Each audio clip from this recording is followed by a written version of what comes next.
So now we go to item 8, and we again welcome Auntie Dina and Sharon Hawke and Andrew Brown, the Planning Manager for Ngāti Whātua, and welcome you to the table to present the iwi management plan. We also have John Dugood, and I think Penny Perrott is coming up as well. And Phoebe Monk, the Principal Advisor on Maori Responsiveness. So we'll move members to item 8.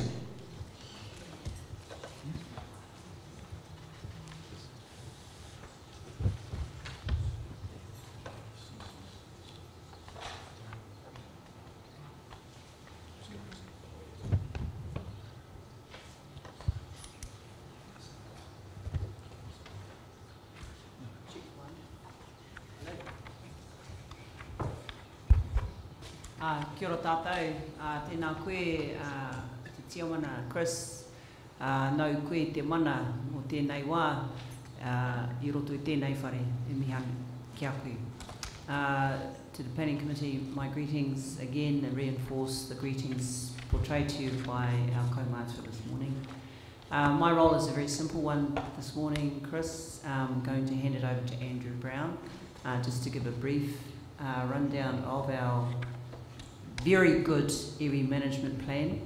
I've been told that those within council who have seen it want other iwi to have a go at looking at it as a template. Can I say that will come at a cost? But yes, our trust board, as you can see, you will be given a copy of it. Andrew will talk briefly. I will hand it to you, Chris, formally, along with a badge. And Auntie Dina will conduct a karanga at the same time. Kia ora tātou. Kia ora. I'll stand up and shout, it's easier. Tēnā koutou, tēnā koutou, tēnā tātou katoa. And I'd like to give a personal thank you to the Planning Committee as well for coming to Orake to receive the iwi management plan. I think it's a very significant gesture of the partnership, and the partnership is the spirit in which we attempted to produce this document, and I personally believe it's been a success. So the first thing I would very much like to do is acknowledge the staff of Auckland Council who have helped with us preparing this document. The iwi management plan is embedded in the Resource Management Act as one of the primary vehicles whereby the Resource Management Act can reach out to Mana Whenua, can reach out to the people of New Zealand and have a statutory interaction. I think it's fair to say that since they were originally introduced, the full potential of the iwi management plan has probably not been realised. It's not been, I think, as instrumental in the planning system as it should be, and in the Resource Management Act as it should be. So in undertaking what has been a co-design process on this one, we've attempted to move the process a little bit further forward in terms of the effectiveness of how these things work. And we approached Auckland Council, the planners of Auckland Council, with a twofold reason. One was to get an acknowledgement of what the iwi management plan is and what it should be, and hopefully get some buy-in into the actual usage of it. And the other was to make it so that the people who are the end users are the have a product, have a document that they're comfortable with and can use effectively. And I think that those two goals have been very well achieved. And I'd just like to give ngā mihi nui to, particularly to Phoebe and the team. The planners are here with us today. Two Tonys. There was another particular active member of our team who has since left Auckland Council, Rob Hunter, my apologies, who I'd like to acknowledge in his absence too. Now the plan itself, I think, hopefully speaks for itself, so I don't want to say too much about the contents. It is intended to be a simple document. It sets out a little bit of the story, a little bit of Ngāti Whātua, a little bit of the history. It sets out the land, to which Ngāti Whātua belong, and it sets out the areas that we're interested in, particularly in terms of the environment. To my mind, it's all about love of the land, ultimately. practice. It should move beyond just trying to do environmental things for the sake of it, for the sake of complying with the next piece of legislation. And Yeah. it should move on to love of the land itself. Ka pai, Brian. Thank you. Papatūānuku rocks. I shall leave it there. Thank you.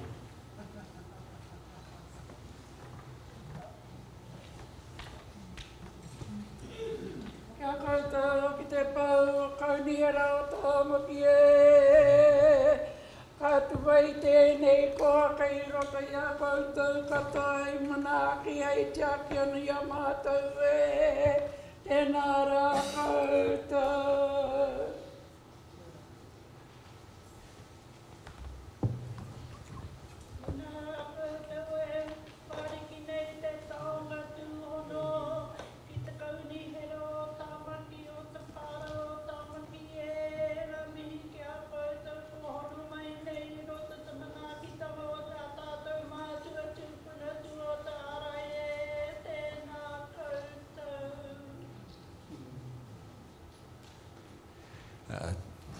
Nā mihi, tēnā koutou mō tēnei taonga.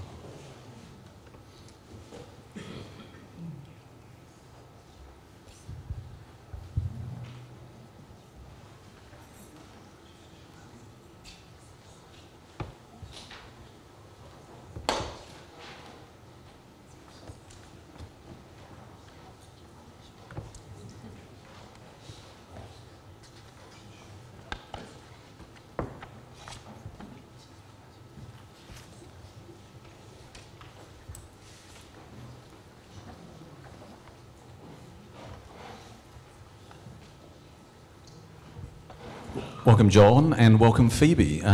We've received the iwi management plan of Ngāti Whātua Ōrākei. And John, Phoebe, you've been authoring this collaboratively with Ngāti Whātua, and thank you for all the work you've been doing there. John, would you like to introduce, and then I think we'll be hearing from Phoebe as well. Tēnā koutou. E mihi hoki ki te papa ki waho rā, me te whare tūpuna nei tumutumu whenua. Me te marae a Ngāti Whātua Ōrākei. E mihi atu ki te rea tuatahi, me te rangatira I whakatau mai ki a mātau I tēnei rā.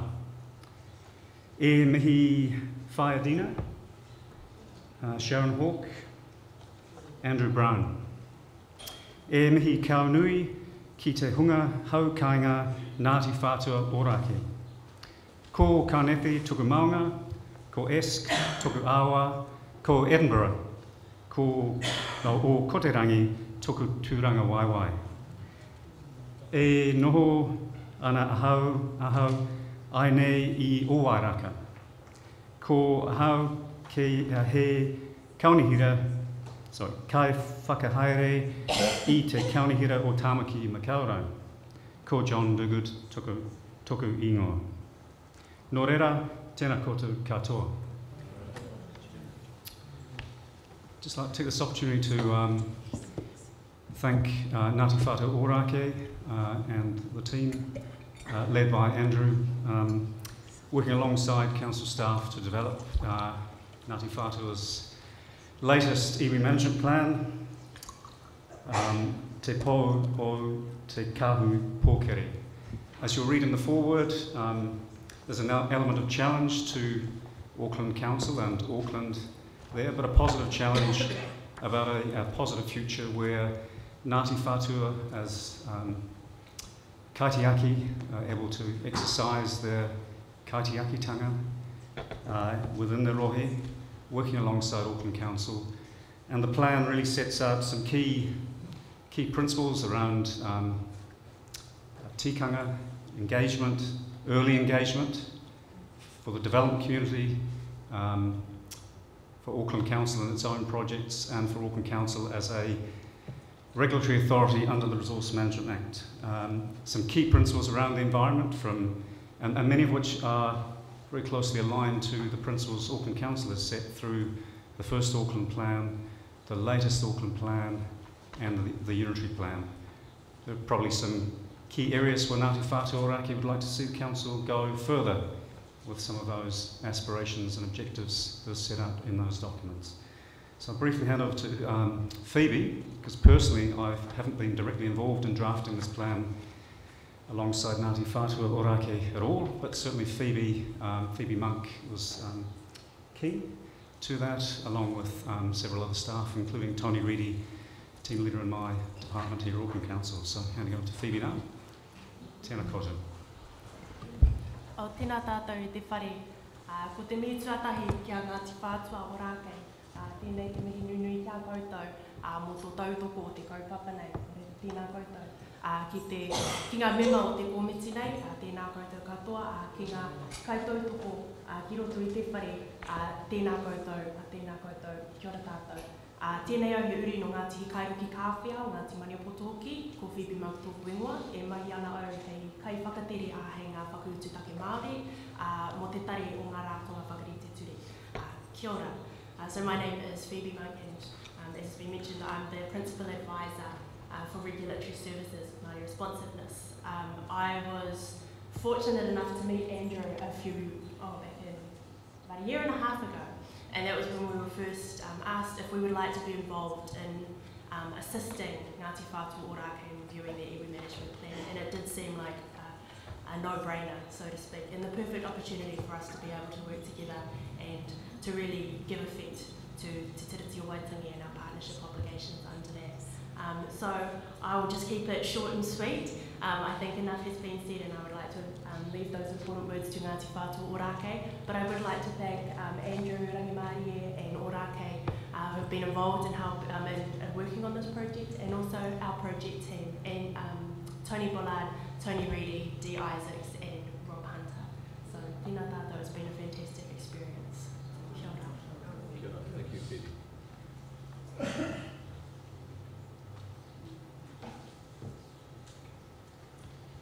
Members, do we have any questions on the plan? Councillor Casey.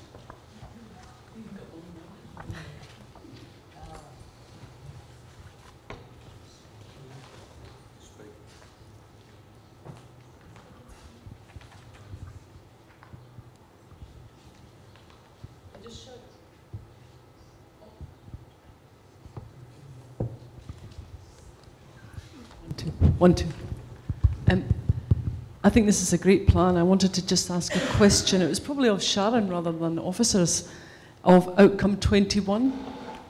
Outcome 21 is on our page. Where are we? Oh no, so 41, sorry, I didn't have my glasses on when I wrote it.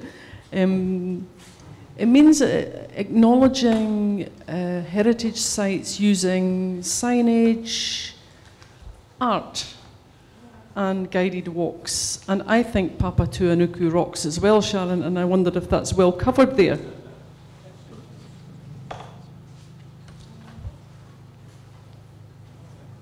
We had a wonderful presentation on Papatūānuku from Ngāti Whātua, and several of us were bowled over by the fact there was a woman going to welcome visitors to Ngāti Whātua lands.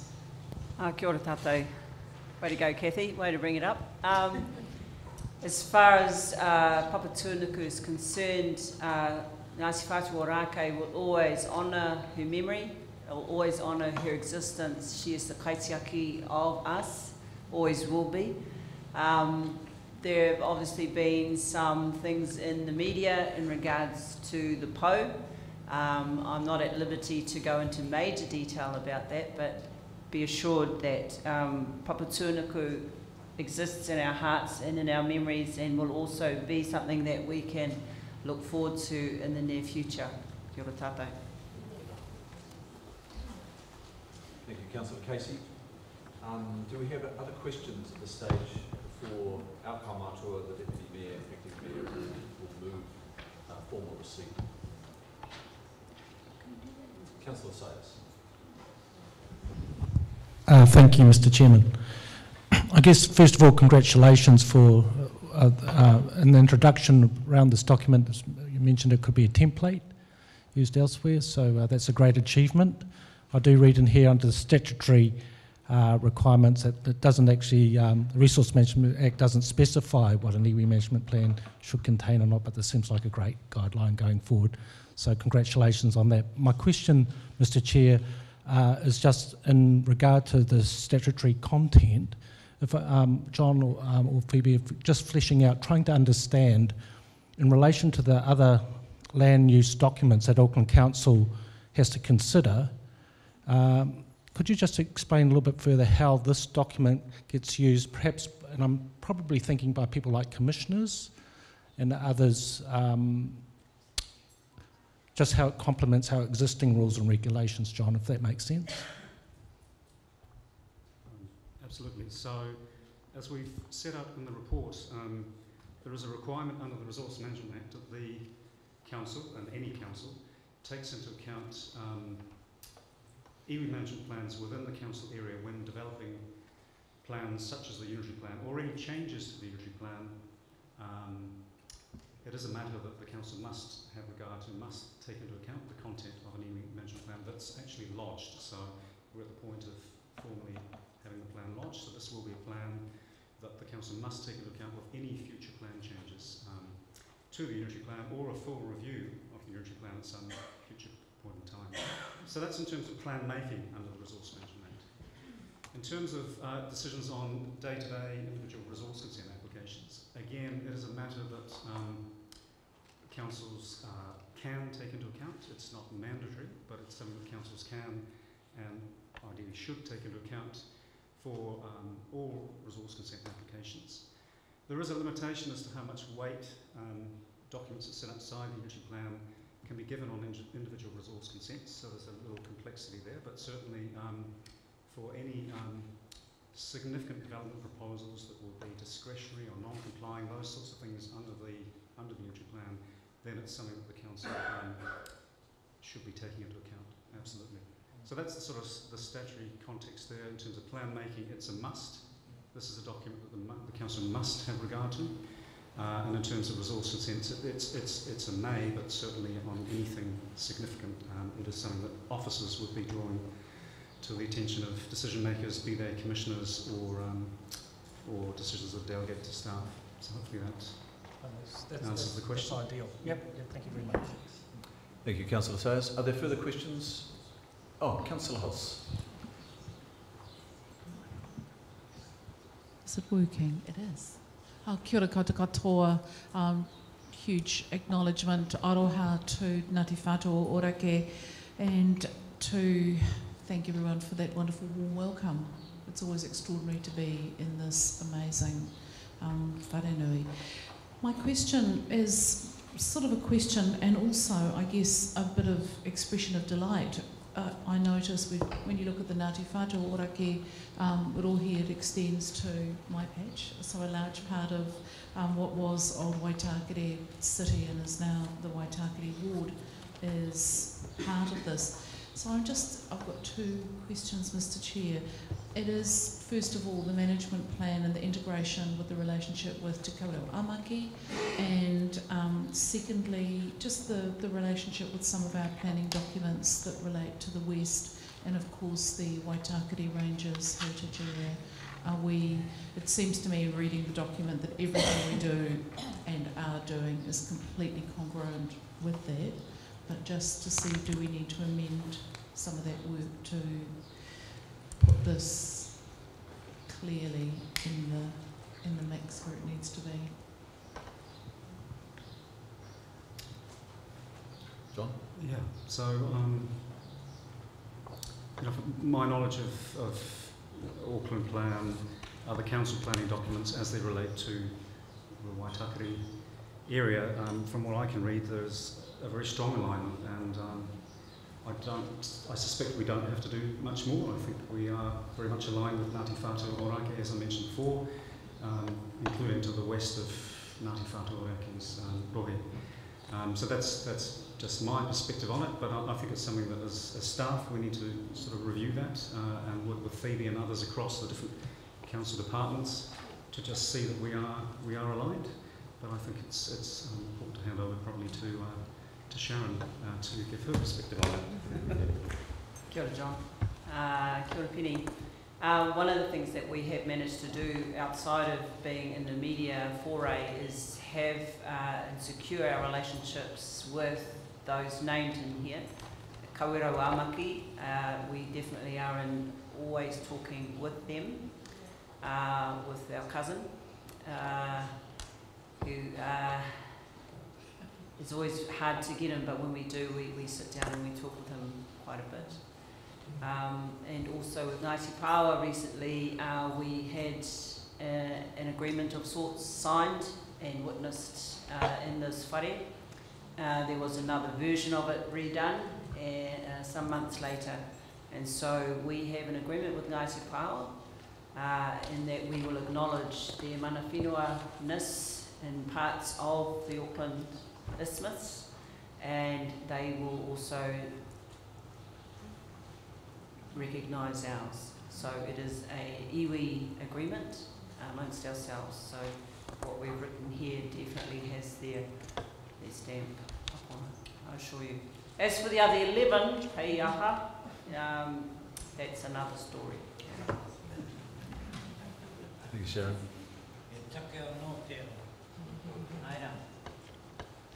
Councillor Mike Lee. Kia ora. Kia ora koutou katoa, e ngā rangatira o Ngāti Whātua o rākei ngā mihi mahana kia koutou. This is more of an open question, but first of all, congratulations on the iwi management plan. It's an open question because I referred to the section starting 2.1 on rohi, or mana whenua territory. Very, very important, and this management plan and its contents, including rohi, has standing under the Resource Management Act, 35A, 74, 104, and of course Part 2, going back to the Treaty of Waitangi and those responsibilities. My question is, and it need not be, and probably cannot be answered here today, but it's something to think about for all of us to ponder, is does this iwi management plan sit in an RMA silo, or does it influence the Council's wider role, and in particular its role in assisting the Crown and facilitating treaty settlements? I think we need to think very, very carefully about that. Thank you, Mr. Chairman.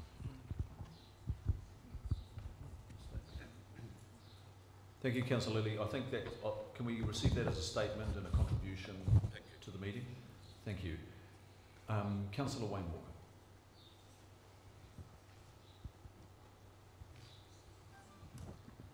Walker. So I've just got a question around the engagement protocols, and I've read what's here. One of the things that's not there is the issue around the sale of land, and I'm thinking particularly of council-owned land. And the reason I'm asking that question is that often, I'm looking at page 17, often around the sale of council-owned land, Ngāti Whātua Ōrākei and other iwi engage with council around that. So I just wonder why that's not here around the protocols as it goes to the Wairoa and Central Isthmus and so on.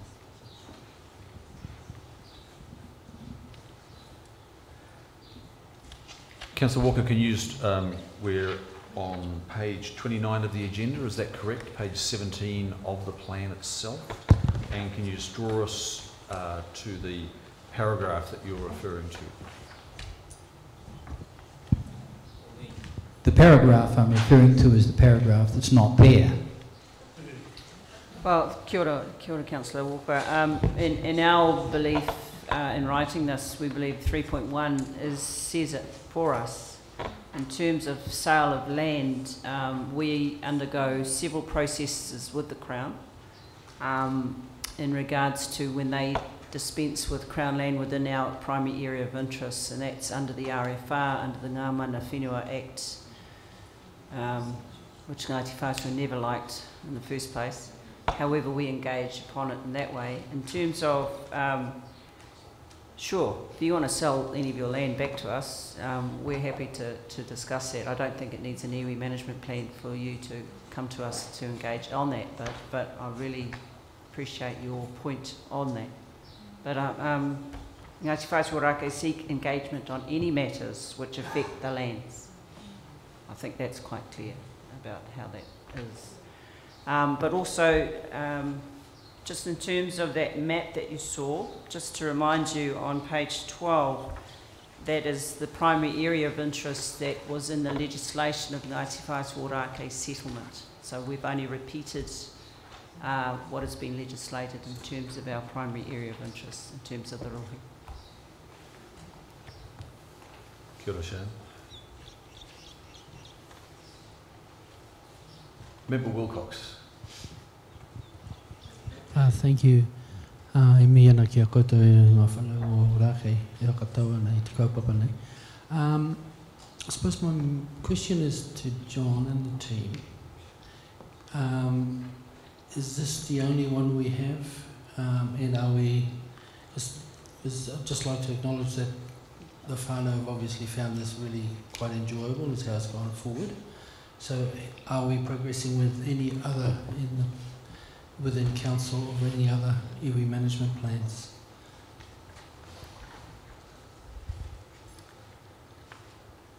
So there are several iwi management plans that have been lodged with Auckland Council since the amalgamation in November 2010, and I think there are a few that were lodged with legacy councils before then.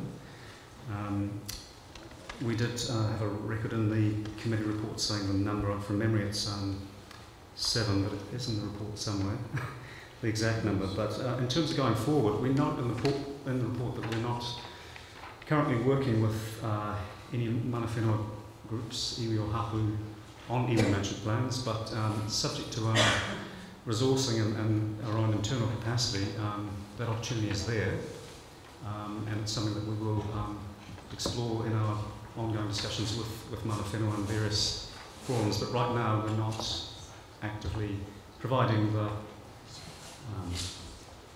technical assistance or co-design on any new iwi management plans, but that opportunity is certainly there. But there are a number that have been lodged with the council. Apologies, I can't find the exact number. But 7. 7, Yeah. there we go. 7. We're aware of various other iwi documents that are not specifically iwi management plans in the sense that they're developed to be lodged under the relevant parts of the RMA. So there are 7 iwi management plans. And just a reminder to cousin Glenn, it was our initiative to come to the council. Councillor Bartley. Tēnā koutou katoa ngā mihi rangatira o Ngāti Whātua Ōrākei. Thank you for hosting us. My question is to the council officers. So clearly the outcomes there are shared outcomes here that can be achieved both by iwi and council. What is the accountability on council to achieve those outcomes, and how are we monitoring that we're doing our part in this iwi management plan? Kia ora. Well, from a pure legislative statutory point of view, managing environmental outcomes is primarily under the Resource Management Act, and under the Resource Management Act there are many obligations on council. We have an obligation to monitor the effectiveness of our recently, well, very close to being operative unitary plan. So I think there's a key mahi or work going forward with Ngāti Whātua Ōrākei and other mana whenua to monitor those parts of the unitary plan that impact on Māori cultural values, or Māori values more broadly. So there is a requirement under the RMA specifically to monitor how effective we're doing. So that's a kind of legislative statutory framework that I guess iwi management plans sit within that framework. Although for Ngāti Whātua Ōrākei, I'm sure they have I know they have a much broader reason for being than just meeting the RMA provisions. But yeah, hopefully that answers the question. Thank you, John. Penny Pruitt would like to compliment those I think also that there is an obligation of us to ensure that staff working in both the policy and the resource consenting area are aware of the commitments and the issues raised in the iwi management plan.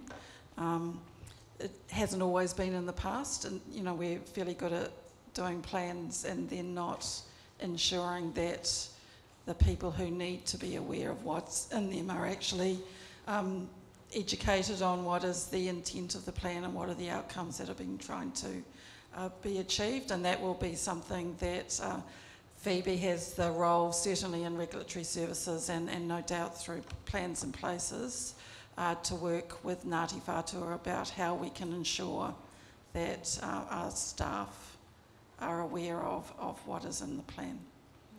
And just to add to that point that Penny has raised, as noted in the report, we've already invited Ngāti Whātua Ōrākei to come to Council and to hold some workshops with our resource consents planners to ensure that they understand the iwi management plan and how they can be utilising it.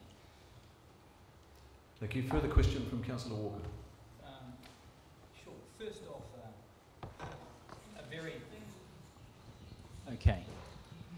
a very genuine commendation.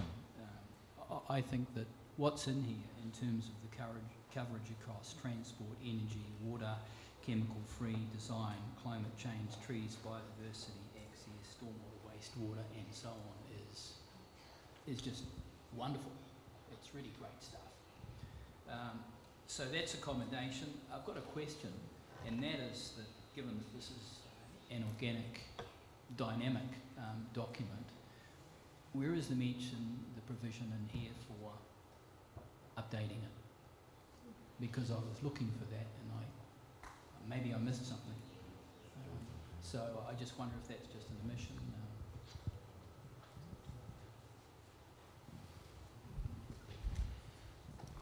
Kia ora, Councillor Walker.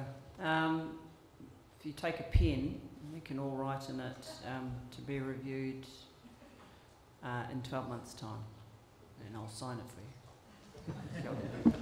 Through you, Mr. Chair.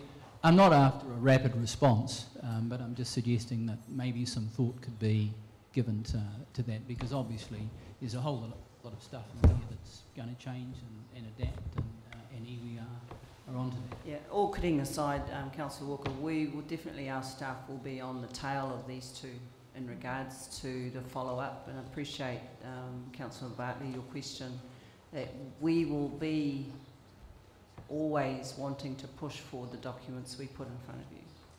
So, but it's a good point. But yeah, let's review it in 12 months' time, if that could be minuted, Councillor Darby. Happy to so move or whatever, Mr. Chair. I think also just as an observation, this was the start of a relationship, and so I think if this is an ongoing and meaningful relationship, then those reviews will happen, because it should be, as issues arise, we should be starting to address those, and review would happen naturally as well.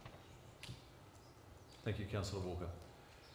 So, members, I'd like to hand now to the Acting Mayor, Bill Cashmore, and the Acting Mayor will move that we formally receive Te Po o Te Kahua Po Kere, the Ngāti Whātua Ōrākei Māori Trust Board iwi Management Plan in accordance with Section 35A of the Resource Management Act. And I've had a second from the Councillor for this row, Councillor Desley Simpson. Acting Mayor. Thank you, Mr. Chair. I'd like to read the Mayor Phil Goff's introduction to this document. That is, I welcome this iwi management plan and the work that Ngāti Whātua Ōrākei, supported by Auckland Council, has put into this development. The active participation of mana whenua in the civic and cultural life of our city helps give Auckland its unique identity and dynamism. It is important that Auckland Council acknowledges the special role and works closely with mana whenua and Matawaka, as well as our many other diverse groups, to build a city that represents the needs and aspirations of all Aucklanders. I look forward to deepening our relationship with Ngāti Whātua Ōrākei and all mana whenua. From a personal note, in recognition of what's being put into the development of this management plan, I think it's important that we understand the history and acknowledge that, and also the current position. and the aspirations of this iwi and this council.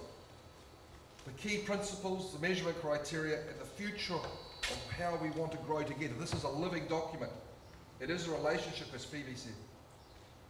And like all relationships, there will be challenges, but there will also be great times and things to celebrate. And as we mature and grow with this document, it will become stronger and more enhanced.